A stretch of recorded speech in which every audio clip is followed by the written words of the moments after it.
إلا ما علمتنا إنك أنت العليم الحكيم لا حول ولا قوة إلا بالله العلي العظيم رب اشرح لي صدري ويسر لي أمري واحلل عقدة من لساني يفقهوا قولي اللهم افتح علينا بفتوح العارفين بك اللهم اجعلنا من الذين يستمعون القول فيتبعون أحسنه اللهم علمنا مما جهلنا وانفعنا بما علمتنا وزدنا علما نافعا يا رب العالمين. قال شيخ مصنف رحمه الله تعالى ونفعنا به وبعلومه في الدارين آمين.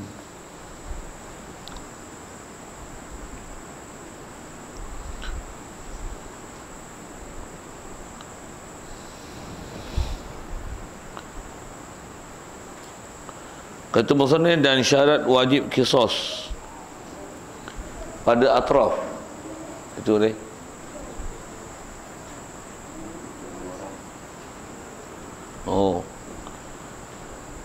Kata musannif, dan tiap-tiap dua orang yang berlaku pada qisas antara keduanya pada atraf, yakni tepi anggota seperti tangan dan kaki, yakni disyaratkan balas pada anggota itu seperti disyaratkan pada nafsu.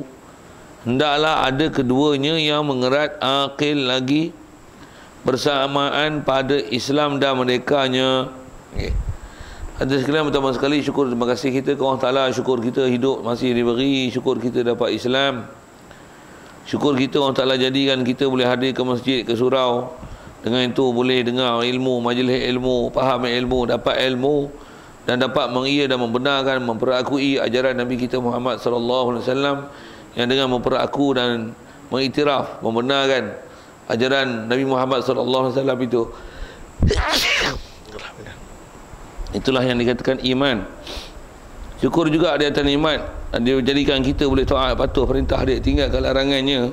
Kesihatan, kelapangan masa diberikan keupayaan boleh datang ke masjid walaupun kadang ada halangan, susah, payah, penat, sibuk, hujan dan sebagainya. Syukur banyak-banyak diberi lagi kita keupayaan untuk boleh hadir itu. Jadi syukurlah kita, Allah Ta'ala beri kita nikmat hidup, nikmat Islam, nikmat iman, nikmat taat, nikmat sihat, lapang masa, hidayat, taufik, banyaknya nikmat besar-besar tu diberi kita, yang kalau perhati orang keliling ramai yang tak dapat nikmat-nikmat tu. Syukur banyak-banyak nikmat tu, dan insya-Allah dengan segala limpah kurnia Allah Ta'ala beri tu, insya-Allah kita terus istiqamah untuk taat pada dia, dan insya-Allah kita menyambung pelajaran daripada kitab Sulam Mubtadi ni insya-Allah. Dan kita dalam masjid ni main iktikaf sama-sama. Apa niatnya saja aku iktikaf dalam masjid ni kerana Allah Ta'ala. Kata musannif, dan tiap-tiap dua orang yang berlaku padanya qisas antara keduanya pada atraf, yakni tepi anggota seperti tangan dan kaki, yakni disyaratkan balas pada anggota itu seperti disyaratkan pada nafsu.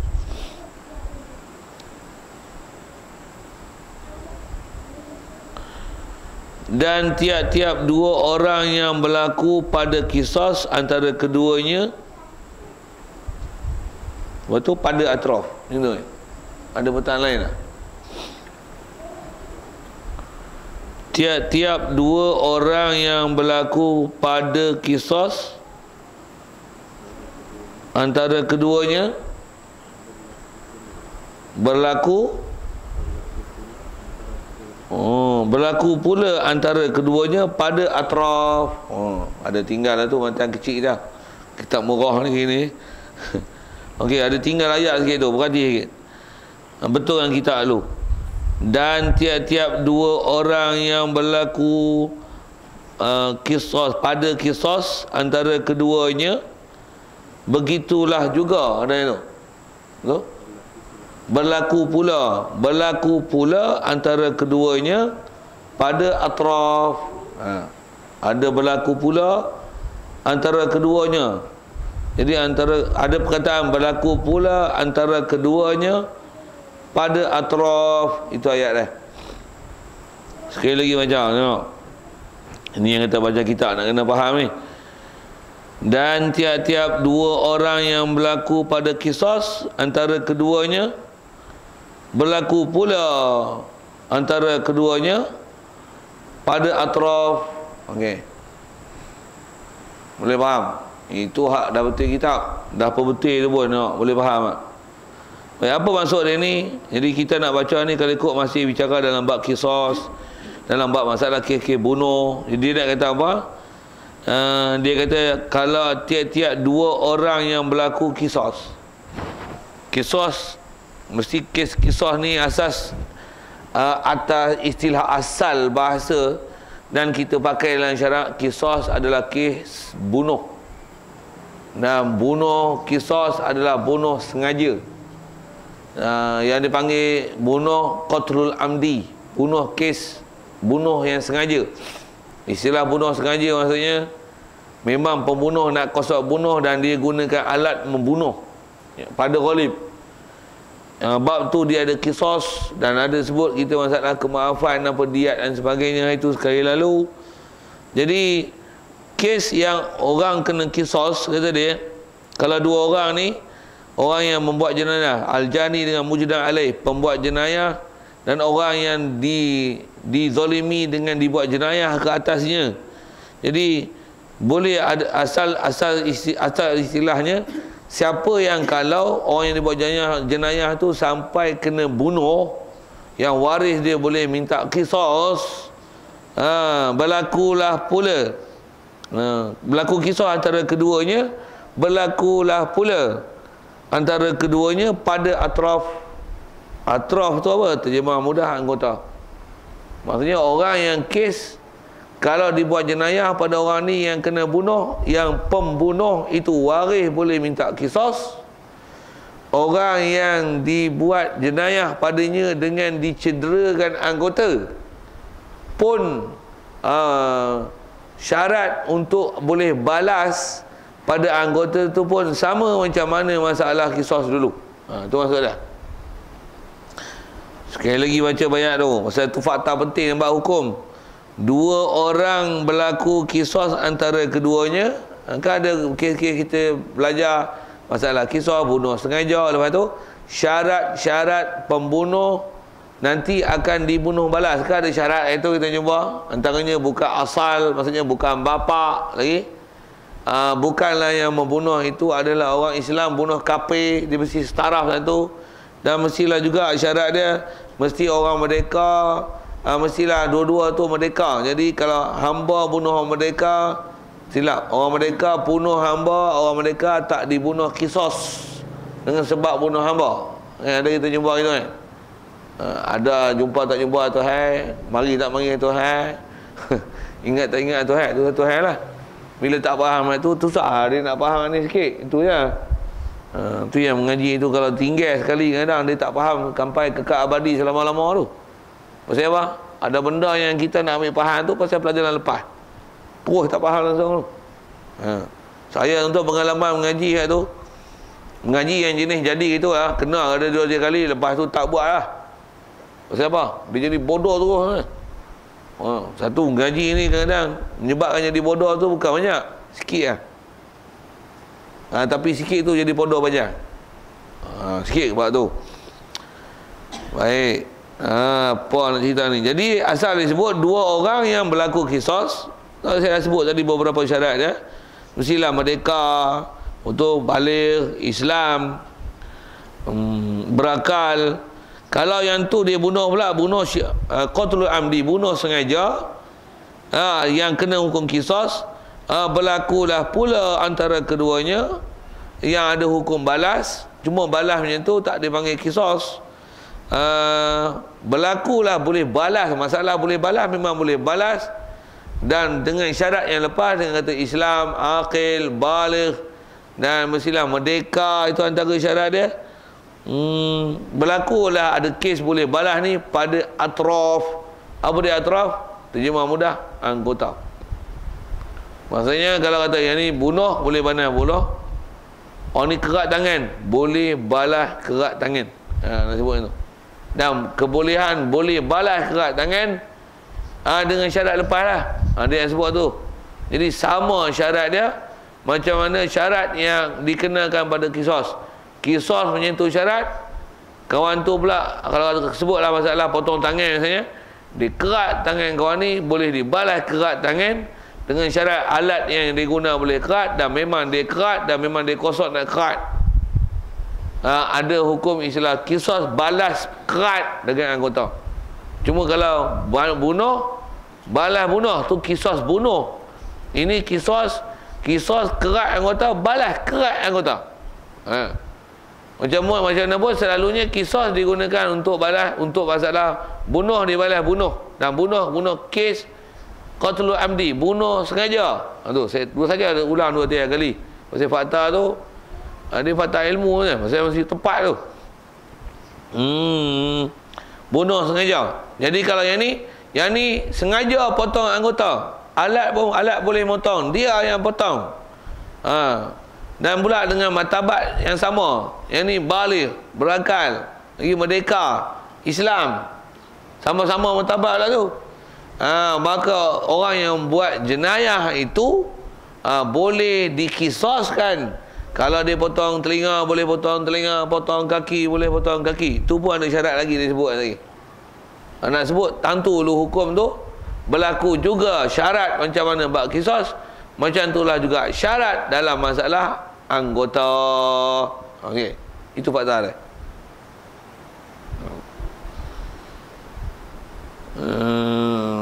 Baik, cerita bahasa sikit. Berlakulah pada atraf. Apa dia atraf? Atraf ni, yakni asal makna bahasa atraf daripada torfun. Torfan ni atraf. Asal makna bahasa Arab torfun ni makna tepi. Dan masuk tepi ni tepi anggota. Tepi anggota.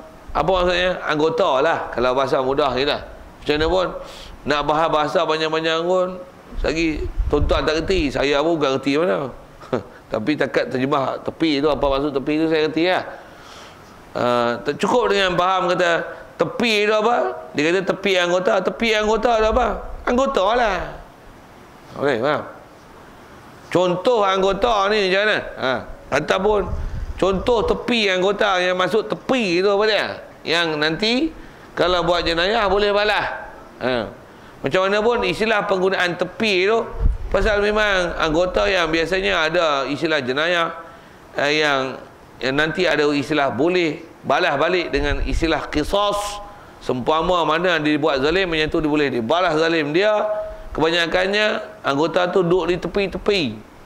Antaranya tangan, potong tangan, lengan, siku, jari, tu dipanggil tepi, pasal duduk tepi.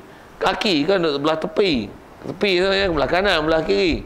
Itu juga telinga, hidung. Istilahnya kalau dengar iktibar batang tubuh kita ni, anggota-anggota ni istilahnya tepi. Mata, telinga, bibir, apa lagi? Tak buah bibir tu. Memang nak jumpa lagi tu. Kemaluan. Apa lagi? Baik kemaluan lelaki, kemaluan perempuan, tangan, kaki. Tu dipanggil tepi. Tu bahasa sikit. Macam mana pun, kalau bahasa mudah kita, anggota lah. Jadi siapa buat jenayah dengan sengaja, yang pakai alat dengan sengaja, dan alat pun biasanya boleh musnahkan anggota itu, boleh istilahnya balas balik kepada sesiapa yang buat jenayah tersebut dengan sengaja. Jadi faham tu? Kalau dia buat jenayah dengan tak sengaja, katalah lastik burung, tengok lastik batu kena mata orang buta, soal dulu, kena bayar tak ganti rugi? Salah tak? Tanya. Salah tak? Orang yang lastik dengan sebab dia lastik mata orang buta, salah tak? Memang dia tak sengaja, dia bukan lastik orang, dia lastik burung. Tapi mu bertanggungjawab dengan lastik pasal mu bukan lastik. Macam mana kita bicara bab bunuh itu, dia buru, nak buru rosa, buru kijang, lepas tu tembak berdeh kena orang, tak kena kijang, kena orang, mapuh. Salah tak? Tetap salah. Cuma sengaja bunuh ke? Tidak. Nama apa itu? Tanya tu sikit. Hak tu pelajaran kita dah lah belajar jarang-jarang. Hadir pun kurang-kurang. Lepas tu dengar pun kelam-kelam. Lepas tu peduli pun kadang-kadang. Macam tu lah kot kan. Ni lagi dah. Macam mana pun nak sebut, tu bunuh nama dah. Tu dipanggil bunuh tak sengaja. Bukan saja tak sengaja, dia panggil amdul khata', maksudnya memang dia ada kosot sesuatu tapi tersilap kena. Hak tu atas istilah kisos, dia tak ada kisos. Apa maksud tak ada kisos? Tak boleh kalau nisbah bunuh sekalipun.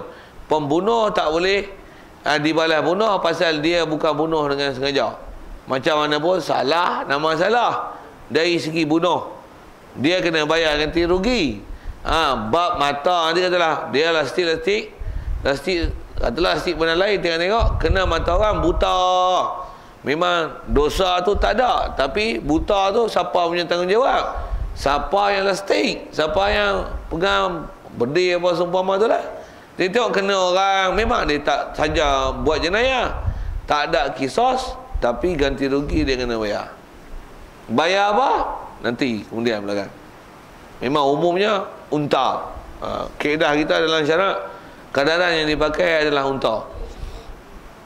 Kalau tak ada unta, kira dengan harga unta. Baik, itu asal nak faham. Jadi kes kisos yang ada sengaja, tak sengaja, menyerupai sengaja, tiga tu macam itulah juga. Tiga hal itu ada dalam masalah melukakan anggota atau mengerat anggota atau mencederakan dua anggota, mencederakan anggota. Dia guna bahasa anggota atau tepi anggota. Bagi faham tu dulu. Contoh dia beri seperti tangan dan kaki. Tu pun kalau tak faham juga, dengar sekali lagi nak sebut. Yakni, maksud yakni ni, iaitu menghendakilah oleh pengarang. Maksud ayat itu ialah disyaratkan balas pada anggota itu seperti mana disyaratkan pada nafsu. Nafsu tu eja macam tu, tapi maksud nafs tu adalah nyawa. Bukan nafsu tu nafsu apa pula, mana ada cerita nafsu. Bukan kitab tasawuf ni, kitab fiqh ni. Memanglah kitab fiqh tu nafsu tu bukan nafsu kitab tasawuf tu.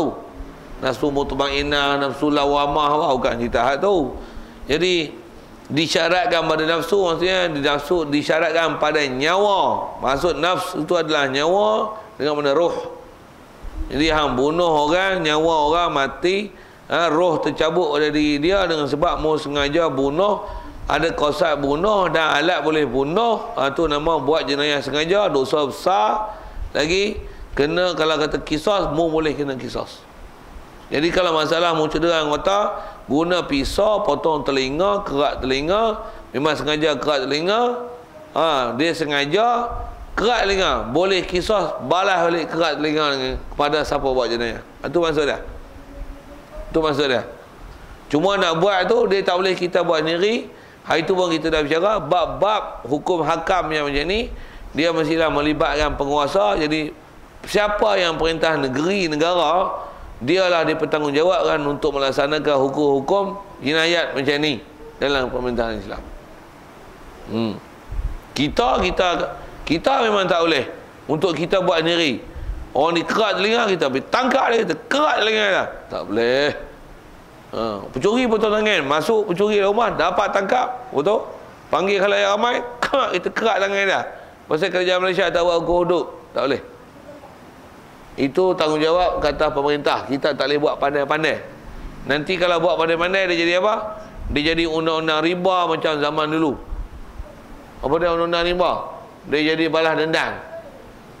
Mu bunuh aku bunuh mu. Mu bunuh aku, mu bunuh pak aku bunuh. Mu bunuh pak aku pula, tok aku. Mu bunuh. Lalu pakat bunuh. Dia tak boleh. Dia mesti ada istilahnya. Penguasa yang ada kuasa, dia yang settlekan pembunuhan itu, dan siapa yang salah hendaklah diadili. Dan mesti ada yang mengadilnya, mesti ada. Dengar ayat tu. Satu kes macam ni, dia kalau boleh buat pandai-pandai, dia kena ada orang pandai menguruskan dia. Dan pasti orang pandai tu ialah pemerintah. Untuk perintah tak buat, itu tanggungjawab pemerintah. Siapa pemerintah tak pergi buat, tak nak buat, tak kosong nak buat, dosa atas dia, tak dosa atas dia. Tapi bila kita lantik pemerintah tu dan pemerintah tu tak mau buat, kita lantik dia juga, dosa kita lantik pemerintah yang tak mau buat. Masih sangkut semua. Pasal sepatutnya mesti kita buat. Baik, syukur.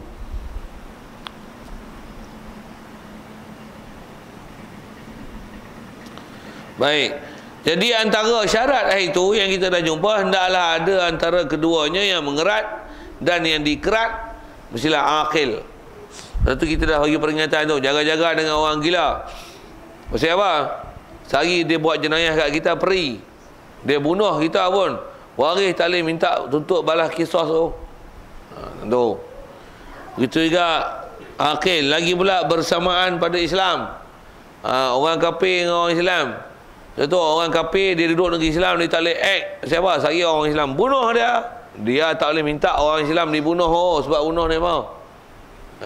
Dia ada undang-undang ni, kita akan jumpa ni. Lepas tu orang kafir duduk negeri Islam, dia tak boleh tunjuk act dalam tu. Buat pergi bahasa act tu. Act faham? Act. Faham ni? Cuma bahasa lama tu. Orang dulu guna act. Lah ni panggil apa? Tu saya ego lah. Orang punya ego tu.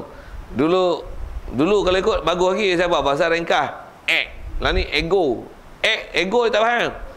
Act dia tak faham. Kita act faham dah. Nak tunjuk act tu. Act tu ego lah.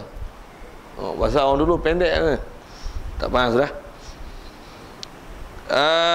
Okey, itu orang kafir. Begitu juga merdeka. Jadi siapa yang duk hamba jangan duk act dengan orang merdeka. Okey tu. Jadi kalau buat sama taraf kena. Dah ada kita bicara dulu bab perempuan, kita dalam kaedah Syafi'i, perempuan lelaki sama, tak ada beza. Yang ada beza tak ni? Merdeka dengan hamba, Islam dengan kafir, berakal dengan tak ada akal, tu balik dengan kanak-kanak. Tu antara syarat dah. Jadi saya tak syarah panjang tu pasal dah belajar. Macam buat agak tak apa faham, tanya. Baik, selesai. Ada soal tu, boleh?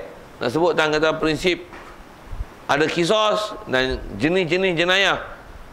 Jenayah sengaja dan qasad. Dia ada qasad dan alat sengaja. Alat yang boleh memotong anggota, mencedera anggota.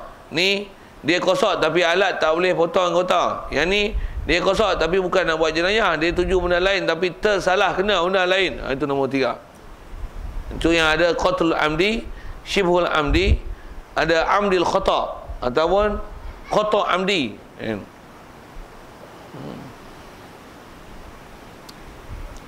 Itu kita jumpa dah itu. Baik, selesai. Jangan pun soalan ada, boleh.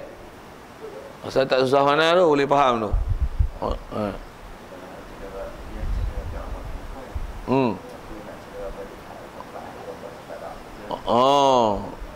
Dari segi kaedah, bila ada benda yang tak sama dan tak balance, dan teruzur kisos, dia mesti pergi dia. Dia yang sipir dia tu. Katalah tek perempuan yang tek orang jantan. Orang lelaki dia cedera orang perempuan ni, dan antara cedera tu kena tek buah pasal itu. Tek perempuan lain, tek jantan lain. Tek jantan tak ada fungsi apa pun, tapi membuat jenayah tetap kena kan. Jadi adakah boleh, kalau boleh tak, adakah memada dengan kisos orang lelaki buat jenayah ke orang perempuan, buat jenayah ke tek dah, minta maaf saya guna bahasa-bahasa itu. Adakah nanti dibalas ke lelaki dengan juga kalau katalah potong tek jantan tak memada dan teruzur kisos. Pasal apa? Tek jantan, tek perempuan tak serupa. Jadi apa? Dia kembali pada dia. Apa dia nanti tak jumpa depan. Tapi nak sebut kaedah dia macam tu. Begitu juga orang perempuan, dia potong tek lelaki, buah tu. Lepas tu adakah boleh lelaki ni minta balas supaya dia potong tek perempuan? Tak boleh. Pasal istilahnya tak sama. Ataupun ni tangan ni orang ni sihat, dia buat jenayah ke orang tangan lasar. Lasar, bahasa kampung lasar ni. Lasar tau lasar. Kebas ataupun lumpuh. Kering, tangan kering tu kering. Bunyi moden dah tak faham lasar. Lasar kampung apa lasar? Lasar tak tahu kalau arwah Pak Teh tu guna lasar, saya dapat ni bahasa kat dia. Lasar ni anggota mati sebelah panggil apa? Lumpuh ni. Lasar tak tahu. Tak tahu. Tapi bahasa kita tu. Tak tahu lumpuh apa pasal lumpuh. Orang sehat. sorry bahasa tu ingat faham. Orang sihat buat jenayah dekat orang yang tangan lumpuh, tak dibalas kisah pada orang sihat dengan sebab buat jenayah kat orang lumpuh. Pasal apa? Hal ni lumpuh, memang tak function tangan dia. Jadi kau ni function, jadi tak boleh balas yang kisos. Untuk apa? Teruzur kisos, kena bayar diat. Diat apa? Nanti nak sebut kaedah tu. Jadi orang yang buat jenayah dengan yang dibuat jenayah tu yang syarat dia stabil, balance.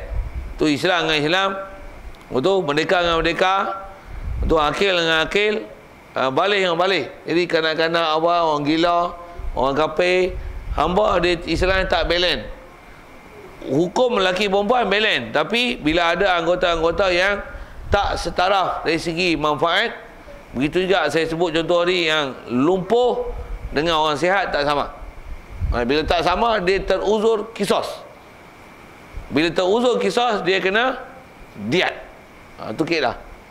Bak bunuh pun macam tu, bak anggota pun macam tu.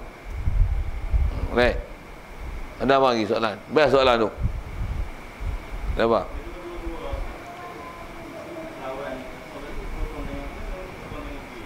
Orang dua-dua belah boleh minta tuntut. Hak kanan dia boleh minta sana potong kanan, hak kiri ni boleh minta pasal cedera tangan kiri. Pasal kanan mesti balas kanan, kiri balas kiri. Dan dua-dua salah.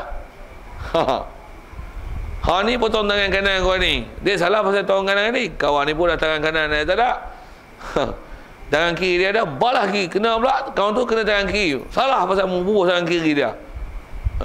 Dua-dua minta balas, dua-dua tangan tak ada. Tapi dari sisi hukum, itulah dari sisi sudut kaedah, kedua-duanya hendaklah dibalas. Nak sebut tu. Maksudnya masing-masing boleh tuntut hak masing-masing.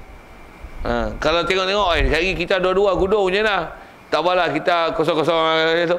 Macam mana pun kaedah macam tu mesti diselesaikan di mahkamah. Pengadilan mesti dengan mahkamah. Best tak soalan tu? Best soalan tu. Ada lain?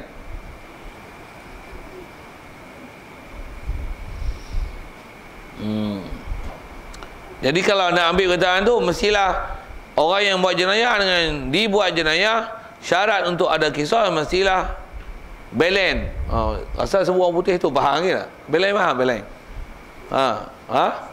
Sama banyak balance, seimbang. Jadi hang ni sihat, hang ni sihat. Jangan hang ni sihat, hang ni lumpuh, tak boleh. Tak tahu yang ni tangan elok, ni tangan rencak sikit. Rencak faham tak? Rencak pendek. Tangan pendek dengan macam tak boleh. Jadi mana yang istilahnya tak sempurna, ataupun orang ni mata elok, yang ni mata buta, dia buat jenayah kat mata buta dia tu. Ataupun mata dia mata kampung, dia beza ada beza tu. Bila ada beza, teruzur kisos. Setiap yang teruzur kisos hendaklah rujuk kepada penyelesaiannya dengan kaedah diat. Itu kaedah dia. Belajar ni tu, belajar masuk mahkamah weh. Tu belajar kitab fiqh ni kan. Belajar jadi hakim tu. Tambah belajar kita belakang-belakang ni, belajar jadi hakim dalam mahkamah tu. Itu saya sikit nak sebut. Kalau dulu pun kita belajar fiqh, belajar bab jual beli, belajar nikah kahwin, tu belajar jadi hakim tu sebenarnya tu. Apa lagi nak sebut? Saya nak sebut nasibah saya sendiri lah. Saya ngaji, ngajar ni. Pasal ada tempat yang dulu saya ngajar ni, tapi saya tak ingat kat mana, rasa kat Ipoh mana. Ada bab yang saya duk ngajar tu, ya, pasal antara yang pendengar saya tu, dia adalah salah seorang hakim Mahkamah Tinggi Ipoh. Bukan hak bodoh dengan kuliah kita. Hakim Mahkamah Tinggi Ipoh, Mahkamah Syariah. Kita sebut tu, ustaz mengaji deh. Awak tak mengaji, kita fiqh semua ada. Nak sebut tentu kan, kan. Ada. Ingatlah tu. Saya dulu pun tak mengaji detailnya ustaz. Apa itulah kata. Mu hakim saja. Tapi tak sebutlah macam tu depan mata dah. Mu hakim saja tapi tak mengaji. Kita tak ada hakim apa, belah duk pondok ke pelekat. Tapi mu tanya buat apa? Pasal kita mengaji, kita pula kita mengaji, hak kitab dia tak mengaji tu, kita mengaji. Mengaji Batul Wahab, mengaji Muni Muhtad. Tu kita boleh bagi penelitian hukum tu. Sikit buat tu. Tu yang bila ngaji ni kadang ngaji fiqh boring kan. Boring salah. Allah, aku kan nak jadi hakim. Satu pekah ni kena buat wudu apa-apa, tak apalah tu berkaitan dengan kita. Macam mana pun ni tuan-tuan tak jadi hakim ni dengan jiwa apa? Oh penat yang ni. Bukan buat jadi mahkamah apa pun. Dengar weh, ilmu ni jangan buat bodoh.